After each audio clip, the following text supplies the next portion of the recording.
안녕하십니까. 채수일 농업TV의 채수일입니다. 이번 시간에는 대추나무 빗자루병에 이어 빗자루병이 이미 걸린 상태에서 어떻게든지 이걸 치료를 해야 되고 번지지 않게 해야 되고 또 낫게 하려고 그러면 어떻게 해야 되는지를 간단하게 말씀을 드리겠습니다. 이미 대추나무가 빗자루병이 지난 시간에 말씀드린 것처럼 마이코플라즈마, 파이토플라즈마에 의해서 세균에 의한 쪽에 조금 가깝다라고 제가 말씀을 드렸죠. 이 병이 걸려서 총생이 돼서 미친 것처럼 막 올라오고 빗자루 모양으로 과실은 안 달리고 또 과실을 달린다 해도 그게 없어지고 물론 당연히 꽃이 다 엽상화, 잎으로 다 변해버렸으니까요. 근데 문제는 이게 내년에도 계속 아예 달리지 않는 사건이 벌어지기 때문에 이것을 그럼 어떻게 잡아야 되느냐. 세균에 가깝다라고 표현했기 때문에 모든 작물들, 식물들은 98%가 진균, 소위 곰팡이한 병이고 나머지 2%가 세균, 미미한 것이 바로 바이러스하고 마이코플라즈마, 지금 대추나무 빗자루병인 거죠. 이 대추나무 빗자루병이 걸렸을 때는 세균에 가깝다고 하기 때문에 다른 농약이 전혀 듣지를 않습니다. 그러면 어떤 약이 듣느냐? 잘 알고 계시는 마이신 계통, 그 중에서 옥시테트라사이클린이라는 그 마이신 쪽이 있습니다. 이게 수화제로 되어 있습니다. 지난 시간에 약 설명드린 것처럼 수화제, 밀가루처럼 생긴 그런 봉지에 있는데요. 그 함량이 보면 뭐 기존에 알고 계시는 마이신 계통약에 뭐 브라마이신, 무슨 마이신 뭐 엄청 많지 않습니까? 그것도 회사만 또 틀려도 같은 게 많은데 이 대추나무 빗자루병에 대해서는 옥시테트라사이클린, 성보화학에서 나온 거는 옥시테트라사이클린이라는 것은 농약의 품목명이고요. 회사에서 지금 나오는 거는 제목으로다가는 그 성보에서 사이클린이라고 해서 지금 시중에 판매를 하고 있습니다. 또 많이들 사용하고 계실 겁니다. 제가 봐서. 근데 이 친구들은 다른 약재보다, 다른 마이신보다는 옥시테트라사이클린이 대추나무 빗자루병의 원인인 마이코플라즈마에 잘 듣습니다. 옛날에 20년 전에는 약이 없어갖고 시중에서 그냥 일반 사람에게 쓰는 그 마이신을 사다가 넣어갖고 타서 뿌렸던 시절이 있었습니다. 근데 지금은 거기에 제일 가깝고 잘 방제를 되고 또 PLS 규정에 보면 대추나무 빗자루병에 고시가 등록이 되어 있는 약재입니다. 그래서 이거는 좀 더 살펴보면 17%가 함량이 되어 있습니다. 그래서 약재도 같은 100% 중에 17%가 그 함량이 되어 있기 때문에 이것을 갖고서 타서 약재는 좀 세게 탑니다. 한 200배 기준으로 잡아갖고 치시면 됩니다. 근데 문제는 언제 치느냐, 시기가 또 중요한데요.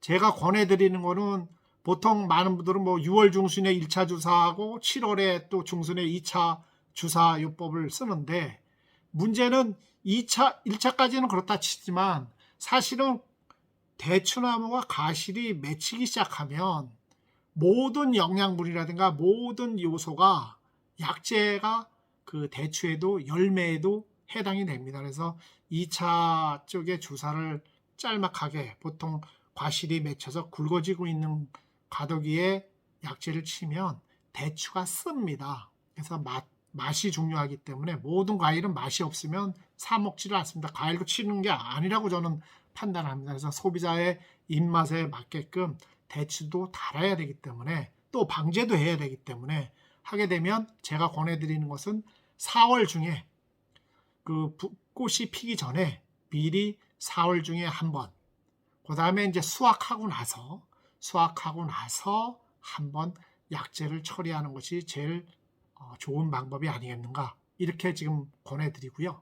이 마이코플라즈마 대추나무 빗자루병이 걸렸던 그 잠복계에 있는 데가 어디냐면 보통 모든 게 전신 감염이 되기 전에는 보통에는 이제 전자현미경으로 보게 되면 그 모든 수목이라든가 작물들이 물관과 체관이 있습니다. 체관은 쉽게 말하면 몸을 지탱하는 관이라고 보고요. 그 다음 층, 굵은 층에서 바로 옆에 층이 바로 그 물관입니다. 근데 이 녀석들은 체관과 물관 사이에 체관의 지백 부분에 뭐 하는 균들이 존재해 있다가 물관이 오르락내리락 하면서 그 수 양분이 오르락내리락하면서 전신 감염이 되는 겁니다. 그래서 꽃이 그 제대로 피지 않고 열매를 안 맺고 바로 늘어지면서 길게 뻗으면서 그 꽃이 옆으로 되는 엽산가 된다라고 제가 말씀드렸습니다.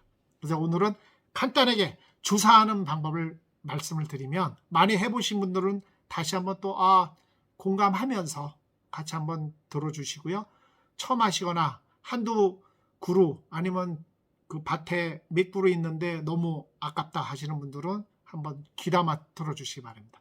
간단하게 집에서 우리가 물 마시는 페트병 있지 않습니까? 2리터짜리 페트병을 좀 준비를 하시고요. 여러 개를 좀 준비하시고요. 한 나무에 2개 정도가 들어가야 되니까 2리터짜리 페트병 한 나무에 2개 정도 기준으로 해서 보시고, 위에는 철사꼬리, 소위 말해서 철사 옷걸이 집에 있지 않습니까? 그것을 가져다가 연결해서 걸게끔 하는, 양쪽에 걸게끔, 나무에 걸게끔 그렇게 준비를 해 주시고요. 그 다음에 시중에서 그 링겔용 주사, 링겔용 그 호스셋을 갖다가 사갖고 그 연결해서 하시면 되고요. 2리터 페트병 위에 그 양이 2리터니까 보통 물 한 마리 20리터. 이거는 그 2리터짜리는 결국은 그 10분의 1이지 않습니까? 10분의 1에 10g. 분무기로 칠 때는 그 물 한 말을 그 분무기 자체가 20리터니까 그때는 100g 넣어서 200배를 만들어 주시고요. 보통 그 분무기로 치실 때는 수간주사 말고 옆면 시비도 효과가 있습니다. 옆면 시비 해주시고 간주, 뿌리까지 모든 것이 그 약 성분이 오르락내리락 하게끔, 통과하게끔 밑에도 충분히 적시도록 해주시는 것이 매우 효과적입니다. 그래서 보통 노목이라든가 쇠약해진 나무 뭐 이런 거 이제 보호하는 측면에서라도 충분히 좀 주시고요. 보통 나무가 이렇게 있으면 대추나무가 병 걸린 대추나무가 있으면 그때 두 곳을 뚫습니다. 한쪽 뚫으면 반대편에 뚫는데, 첫 번째 뚫는 방향은 밑에 지제부라고 그러죠. 작물에서 많이 가르쳐드리는 땅에서 올라오는 이 바로 옆에 여기서 10cm 정도, 뭐 5cm에서 10cm 이렇게 표현하는데 쉽게 기억하기 좋게 10cm 위에 뚫어줍니다. 드릴로다가 뚫어주는데, 보통 반대쪽에는 또 높이가 조금 엇나야 되겠죠. 어긋나게. 거기는 20cm, 한쪽은 10cm, 반대 방향은 20cm. 그래서 구멍 각도는 보통 약액이 흘러서 넘치지 않도록 20에서 30도, 45도는 아시죠? 그 바로 밑에 자연스럽게 흐를 수 있게끔, 물이 넘치지만 않게끔 약물이 20에서 30도. 그 다음에 구멍 지름은 5mm, 드릴 중에서 5mm짜리를 갖다가 시계 방향으로다가 이렇게 뚫어주시고요. 약간 넉넉하게 해주셔도 될 것 같습니다. 넣어주시고, 깊이는 바로 체간 사이에 있기 때문에 깊이는 3 내지 4cm 정도 드릴로 이렇게 재보시고요. 사전에 그렇게 해서 뚫어주셔서 약물을 수간주사로 해서 넣어주시면, 높이는 뭐 자기 키 높이 정도 하면 되겠죠. 밑에서 10cm와 20cm니까 보통 1m 80인데 너무 높으면 걸기가 어려우시면 그 자기 눈높이에 쉽게 나중에도 탈부착을 할 수 있게끔 그렇게 맞춰서 주시면 될 것 같습니다. 그래서 이게 약재가 그 마이신 계통, 소위 옥시테트라사이클린이다 보니까 그 오래 두면 약간 색이 변하는 경우도 있습니다. 그것을 좀 그냥 하셔도 되고요. 그게 약간 염려된다면 비닐봉다리, 소위 검은 비닐을 갖고서 그 페트병을 갖다 이렇게 감싸 주시면 되겠습니다. 양양 나가는 조절은 그 우리가 주사 맞을 때처럼 조금씩 한 방울 한 방울 내려가듯이, 이 수액이 오르락 내리락 하듯이 거기에 맞춰서 그 조절을 해서 주시면, 링겔을 맞듯이 하시면 조금씩 한 방울 한 방울 떨어지면 그것이 타고 전신으로 퍼져서 병에 걸린 것을 충분히 잡을 수가 있습니다. 그래서 다 하고 나시면 그 코르크막에 그걸 갖다 이렇게 넣어서 퍼지고 위에다가 약재 한번 아니면 흙으로다가 도포를 해주시면 그것이 대추나무 빗자루병 그 마이신 그 옥시테트라사이클을 수간주사하는 방법 중에 하나입니다. 오늘은 다른 거 거두절미하고 수관주사, 대추나무 빗자루병 수관주사에 대해서 말씀을 드렸습니다. 고맙습니다. 채소일 농업TV 들어보시고